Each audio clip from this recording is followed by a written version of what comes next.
in my 20s, a close friend of mine got engaged, then married, then pregnant, then suddenly she had a baby.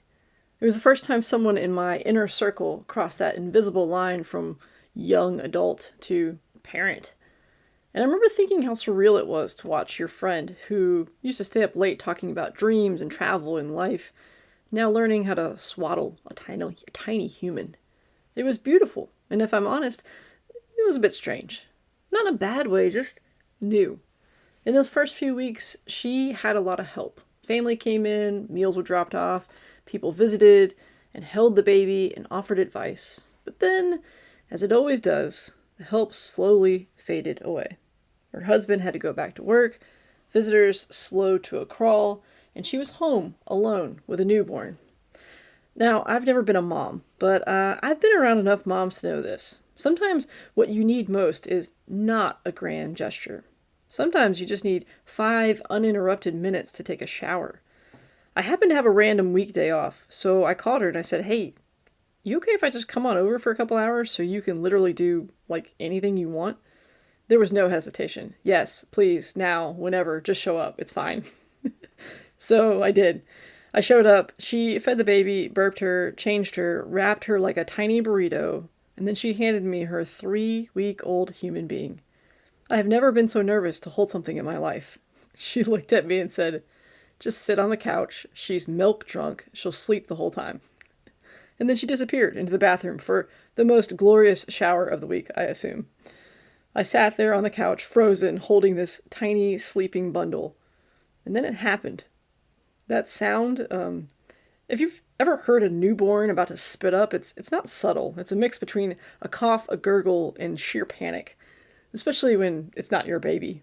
My brain went into overdrive. What do I do? Do I move her? Is she choking? Am I qualified for this? Isn't there like a certification process I missed somewhere along the way? She spat up everywhere.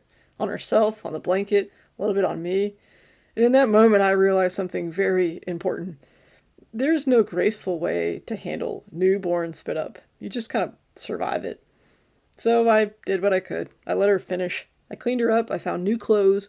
I changed her as gently and quietly as possible. I tossed the blanket into the wash, and I re-swaddled her like I totally knew what I was doing. By the time my friend came out of the shower, her baby was peacefully sleeping again. Thank goodness. She looked at me, looked at the baby, looked at the new blanket, and I said, "She spit up. I handled it, and laundry's going." She nodded, like, "Yeah, that's Tuesday." Apparently, babies spit up all the time. Who knew? But here's what I remember most about that day. After the chaos of the spit up debacle, I sat back down on the couch, this little tree frog-sized human curled up on my chest, perfectly content. And I remember thinking, if anyone tried to harm this child right now, I would throw myself in front of them. Without hesitation. This wasn't even my baby. I wasn't her mom. I wasn't even technically related. But something in me shifted. In that moment, I realized I didn't have to give birth to a child to fiercely love one. I didn't have to be married. I didn't have to make my own kids.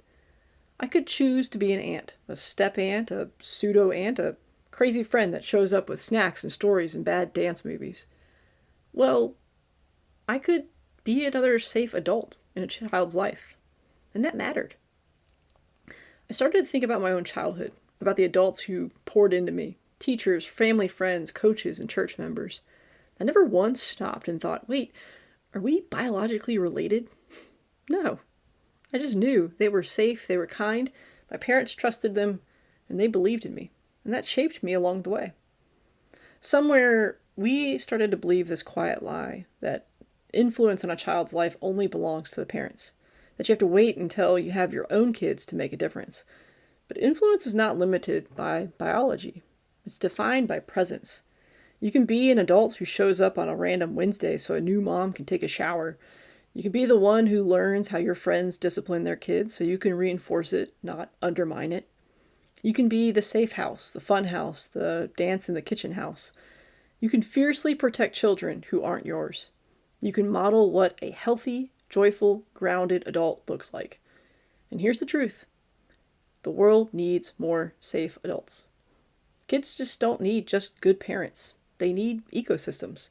They need uncles who listen, aunts who cheer loudly at games, friends who babysit for free, adults who show up and know how to apologize. They know how to travel, to try, to fail, to laugh. That day on the couch, covered in a little bit of spit up, I realized something else. I didn't have to wait for my life to look a certain way to live it fully. Maybe I would get married. Maybe I would have kids. Maybe I wouldn't. But I didn't have to delay becoming the kind of adult I wanted to be. I could start right then. So here's my challenge to you. Don't wait for all the stars to align before you decide to be a role model. Don't wait for a title of mom, dad, coach, or teacher. If there's a kid in your world, your sibling's child, your friend's child, your neighbor's kid, the kid at the grocery store who bags your groceries for you, you have an opportunity. Show up. Be safe. Be joyful. Be consistent. Be the adult you wish every child had. Because one day, those little 3-week-old babies grow up, and you might end up working with one of them. So you can either invest now or deal with the results later. And I promise you, it's a lot more fun to invest now. All it takes is a couple hours, a couch, and the willingness to hold something small, small enough to change your world forever.